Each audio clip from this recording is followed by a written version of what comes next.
안녕하세요. 경제적 자유민족 경자입니다. 어제 올해 여름의 대형 공모 종목 중 하나인 카카오뱅크의 증권 신고서가 공시가 되었습니다. 그래서 오늘은 증권 신고서를 기반으로 간단하게 카카오뱅크에 대해서 알아보는 워밍업 시간 가지도록 하겠습니다. 먼저 이야기를 드리기 전에 벌써부터 카카오뱅크의 공모가를 두고 어떤 분들은 비싸다, 어떤 분들은 나름 합리적이다라고 논란이 뜨겁습니다. 저는 각자가 카카오뱅크를 어떻게 인식하느냐에 따라서 이렇게 의견이 갈린다고 생각하는데요. 카카오뱅크는 은행일까요? 아니면 플랫폼일까요? 이 부분은 영상을 다 보시고 각자 판단하시면 좋을 것 같습니다. 그럼 먼저 청약 개요를 간단하게 말씀을 드리겠습니다. 카카오뱅크는 7월 26일 월요일과 27일 화요일에 청약을 합니다. 환불일은 7월 29일 목요일이고요. 상장하는 시장은 코스피입니다. 공모가는 희망 상당 기준 39,000원입니다. 공모하는 주식수는 6,545만 주인데요. 엄청난 수량으로 공모를 진행합니다. 그래도 좋은 점은 구주 매출이 포함되지 않았다는 것이고요. 전량 신주로 모집을 합니다. 희망 상당 금액 기준으로 모집하는 금액은 약 2조 5천억 원입니다. 일반 투자자에게는 약 1,636만 주를 배정하였습니다. 그리고 우리 사주 조합에게도 20% 비율로 1,309만 주를 배정했는데요. 카카오뱅크의 임직원 수를 찾아보니 6월에 직원이 1,000명이 넘었다는 기사가 있습니다. 그래서 우리 사주 조합에게 배정된 1,309만 주에 희망상당 공모가를 적용해 보니 약 5,100억 원이 나왔는데요. 그럼 직원이 1,000명이라고 가정을 하면 1인당 5.1억 원씩 청약을 해야 되는 걸로 계산이 됩니다. 그래서 아마도 우리 사주 조합에서 일부 물량이 미달될 가능성이 있지 않을까 예상을 해봅니다. 그리고 이제 카카오뱅크부터 중복 청약이 금지됩니다. 그러므로 실험 정신을 발휘해서 여러 증권사에 청약을 하시려는 분들 때문에 상당히 구체적으로 증권신고서에 적어 두었는데요. 주민번호 등의 개인 식별번호를 활용해서 중복 청약을 적발한다고 하고요. 중복 청약의 경우에는 청약 수량에 관계없이 가장 먼저 접수된 청약만 유효한 것으로 인정이 된답니다. 다만 청약 시간이 확인이 안 되는 등의 경우에는 화면을 보시는 것처럼 청약 금액이 큰 순서대로 청약을 인정한다고 합니다. 그리고 카카오뱅크는 공모 주식의 48%를 외국 증권사에 배정을 했습니다. 그래서 총 청약 수량의 48%는 외국인 투자자가 가져가야 된다고 봐야 되는데요. 그런데 이제 의무 보유 수량을 투자자별로 세분화해서 표기해야 된다고 정부가 방침을 정했습니다. 왜냐하면 그동안에 외국인들은 확약을 거의 걸지 않고 상장일에 대거 매도를 한 주범이었기 때문입니다. 그래서 정부가 각 투자 주체별 의무 보유 비율을 세부적으로 기재하라고 이야기를 한 것인데요. 그래서 저는 이러한 결과를 보고 청약을 하려고 했는데 이게 시행 시기가 7월 1일부터랍니다. 그래서 카카오뱅크는 적용이 안 되게 되었는데요. 그러므로 외국인 확약 물량이 얼마인지를 따로 구분해서 알 수가 없으므로 확약 물량이 많지 않으면 더욱더 신중하게 청약 검토를 하셔야 된다고 생각합니다. 카카오뱅크의 국내 주관사는 4군데입니다. KB증권이 메인이고요. 한국투자증권이 두 번째로 배정 수량이 많습니다. 그리고 하나금융투자와 현대차증권은 배정 수량이 적고요. 다만 물량이 적은 두 증권사는 청약 수수료가 없으므로 인기가 있을 것 같습니다. 여하튼 이 4개 증권사 중에서 1인당 한 개만 고르셔서 청약을 하셔야 되므로 청약 2일차에 눈치 싸움이 좀 있을 것 같습니다. 카카오뱅크의 상장일 유통 물량 비중은 27%입니다. 비중으로는 괜찮은 수준인데 풀리는 주식수가 1283만 주입니다. 엄청난 수량이죠. 특히 27%중 기존 주주 비중이 16%입니다. 그래서 상장일에 거래량이 어마어마할 것 같은데요. 6월 28일 기준으로 코스피 하루 거래 대금이 13조 8천억 원이었습니다. 그런데 카카오뱅크의 상장일 유통 물량만큼 당일 거래량이 나온다면 공모가 상단 기준으로 거래 대금이 약 5조 원이 됩니다. 그러므로 이러한 매머드급 종목이 상장할 때 국내 코스피 거래 규모를 고려하면 제대로 수급이 붙을지 걱정이 되긴 합니다. 여하튼 한번 지켜봐야 될 것 같고요. 진짜 걱정은 LG에너지 솔루션입니다. 카카오뱅크보다 최소 2배는 큰 규모로 상장하게 될 것이니까요.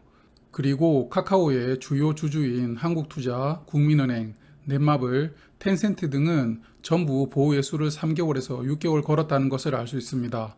그러므로 상장일 보호예수가 걸리지 않은 기존 주주들의 물량 대부분은 바로 유통될 확률이 높다고 생각을 합니다. 카카오뱅크는 공모한 자금으로 대부분 자본 확충에 사용할 계획이고요. 자본을 확충한 다음에 이제는 주택담보대출을 시도하려는 것 같습니다. 그리고 나머지는 통상적인 운영 자금으로 사용한다는 계획입니다. 이제 카카오뱅크의 공모가에 대해서 좀 알아보겠습니다. 카카오뱅크는 PBR, 즉 주가 순자산 비율로 공모가를 산정했습니다. PBR은 시가총액에 기업이 가지고 있는 순자산, 즉 부채를 뺀 자본을 나누어 준 것인데요. 일반적으로 금융 종목들이 기업의 가치를 비교할 때 많이 사용되는 지표입니다. 금융 종목들은 자본의 규모가 중요하기 때문이죠.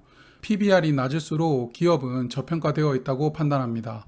그리고 비교 회사들로 외국 회사들만 4개를 선정했습니다. 사실 제가 외국 회사들은 잘 모르므로 딱히 구체적으로 설명을 드리기는 어렵습니다만 4개 회사의 PBR 평균이 7.3인 것을 미루어 보았을 때 도저히 한국 금융회사들이랑은 비교하기 힘든 고평가 종목들로 4개를 선정했다고 보입니다. 그래서 이 평균 PBR 7.3에 카카오뱅크의 자본인 2조 8천억 원과 공모자금 유입액을 적용을 해주면 평가 시가총액으로 약 23조 원이 나옵니다. 이 평가 시가총액인 23조 원에 총 주식수인 4억 7천만 주를 나누어 주면 한 주당 평가가액으로 4만 8천 원이 나옵니다. 여기에 18.8%의 할인율을 적용해서 희망상당 공모가로 3만 9천 원을 책정한 것입니다. 공모가가 3만 9천 원일 때의 시가총액은 18조 5천억 원이 됩니다. 청약하신 분들의 바람대로 시초가가 공모가 200%로 출발한다면 시가총액은 약 37조 원이 됩니다. 그럼 현재 코스피 12위에 랭크가 되어 있는 셀트리온을 밀어내고 시가총액 10위로 상장하게 될 겁니다. 시초가가 높게 출발하기가 쉽지 않아 보이긴 합니다. 사실 저는 카카오뱅크의 공모가가 2만원대 후반으로 나오기를 희망했었는데요. 그 이유는 작년 말에 3자 배정으로 사모펀드를 대상으로 유상증자를 했는데 주당 금액이 23,500원이었습니다. 이때 벌써 투자자들이 카카오뱅크의 가치를 23,500원으로 인정한 것이므로 2만원대 중반대로 나오기는 어렵다고 생각을 했고요. 그래서 공모가를 2만원대 후반을 기대를 해보았습니다. 그런데 기대보다 좀 많이 나온 것 같긴 합니다. 그래도 크래프톤처럼 장외 시세로 공모가를 책정한 것은 아니므로 이 3만원대의 공모가가 과연 적정한지 안 한지는 이 다음 내용들을 들어보시고 각자 판단해 주셨으면 좋겠습니다. 카카오뱅크가 인터넷 은행이다 보니까 이금융권으로 생각하시는 분들이 계시는데요. 나름 당당한 제1금융권입니다. 그래서 시가총액에 걸맞는 4대 금융지주들과 비교를 한번 해보려고 합니다. 아시는 분들도 계시겠지만 제가 비교하려는 4대 금융지주는 은행, 증권, 보험, 카드, 계열사가 다 합쳐진 지주사를 비교를 할 겁니다. 그러므로 예를 들어 KB금융지주라면 KB은행, KB카드, KB손보, KB증권 등의 여러 계열사가 포함되어 있다고 보셔야 됩니다. 그럼 카카오 쪽에서는 적어도 뱅크와 페이가 합쳐져야 직접 비교가 된다고 이해를 하시면 좋을 것 같아요. 4대 금융지주의 6월 28일 기준 시가총액을 보시면 1위는 KB금융입니다. 약 23조 원이고요. 신한지주가 2위입니다. 약 21조 원인데요. 그리고 카카오뱅크가 희망상당 금액으로 공모가가 정해진다면 3위에 랭크되게 됩니다. 신한지주와 하나금융지주 사이에 위치하게 되는 건데요. 그런데 이익을 보시면 도저히 비교를 할 수준이 아닙니다. 제일 돈을 적게 버는 우리 금융지주도 금년 1분기에 7천억 원의 이익이 나왔는데 카카오뱅크는 466억 원의 이익이 나왔으니까요. 물론 이익의 규모가 늘어나는 속도가 굉장히 빠르긴 합니다만 덩치 차이는 명확합니다. 게다가 PBR도 국내 금융지주가 대부분 0.5 이하였는데 카카오뱅크의 PBR은 상장 후에 3.7이 되게 됩니다. PBR로도 굉장한 고평가라는 것을 알 수 있습니다. 그리고 카카오뱅크는 반쪽 은행입니다. 무슨 소리냐면 기업 대출이 없습니다. 그러므로 개인 시장에서 파이를 점점 먹어가더라도 결국 기업 시장으로 진출을 하지 않는다면 성장성에서 한계가 올 수 있다는 것입니다. 그리고 또 하나, 회사 생활을 하시는 분들은 대부분의 급여 계좌가 시중은행일 겁니다. 보통 어느 정도 규모가 있는 회사들은 주거래은행의 계좌가 직원들의 급여 계좌가 될 확률이 높습니다. 그러므로 회사 생활 하시는 분들께서 급여 계좌가 주거래은행이라면 카카오뱅크는 서브 은행으로 활용하시는 분들이 많으실 겁니다. 자, 그럼 이제 좀 다르게 카카오뱅크를 바라보겠습니다. 요즘 은행들이 생활금융이라는 표현을 많이 쓰죠. 무슨 의미인지 아십니까?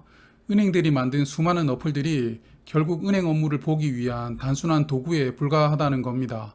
그 어플로 사람을 좀 모아서 플랫폼으로 나아가야 되는데 카카오 같은 대형 플랫폼들이 오히려 모여있는 사람들을 기반으로 금융을 붙여서 은행 시장으로 침투를 해 들어오는 겁니다. 그래서 은행들은 자기 어플에다가 실생활에 활용될 수 있는 다양한 옵션들을 붙이고 싶어 하는데요.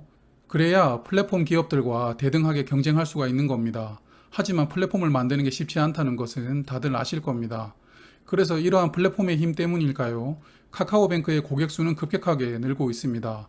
물론 제가 좀 전에 말씀을 드린 것처럼 아직 대부분의 고객이 주거래은행으로 사용은 하지 않을지라도 서브 은행으로 꼽는 1순위가 카카오뱅크가 되어가는 겁니다. 서브가 메인을 향해서 점점 나아가고 있는 것이죠. 그리고 카카오뱅크는 기존 금융그룹이 생각해내기 어려운 신박한 상품들을 내놓고 있습니다. 본질은 결국 저금과 대출인데 그 포장지를 기가 막히게 만들어내고 있다고 생각합니다. 이 부분은 저는 은행들이 새로 태어나지 않는 이상은 따라잡기는 어렵다고 봅니다. 회사 생활 하시는 분들은 알고 계시겠지만 조직 문화라는 것이 청바지 입고 출근한다고 갑자기 유연하게 바뀌는 것은 아닙니다. 그리고 은행들이 점점 지점을 줄여 나가고 있지만 카카오뱅크는 어차피 지점이 한 개뿐입니다. 본사 한 개가 있는 거죠.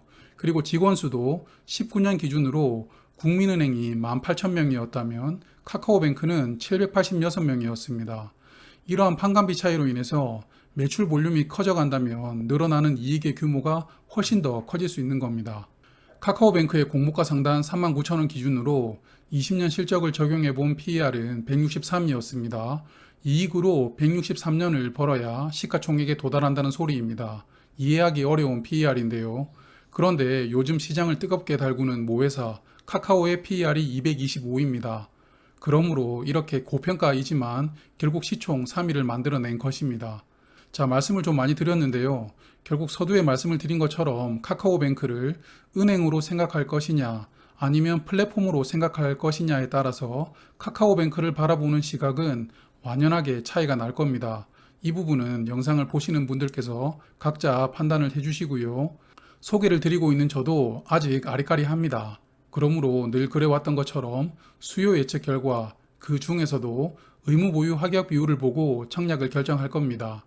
오늘도 마지막까지 함께 해주신 분들께 감사를 드리고요. 수요 예측 결과가 나온다면 핵심 정보 영상으로 다시 돌아오겠습니다. 저는 경제적 자유민족이었습니다. 지금까지 시청해주셔서 감사합니다. 다음에 또 만나요.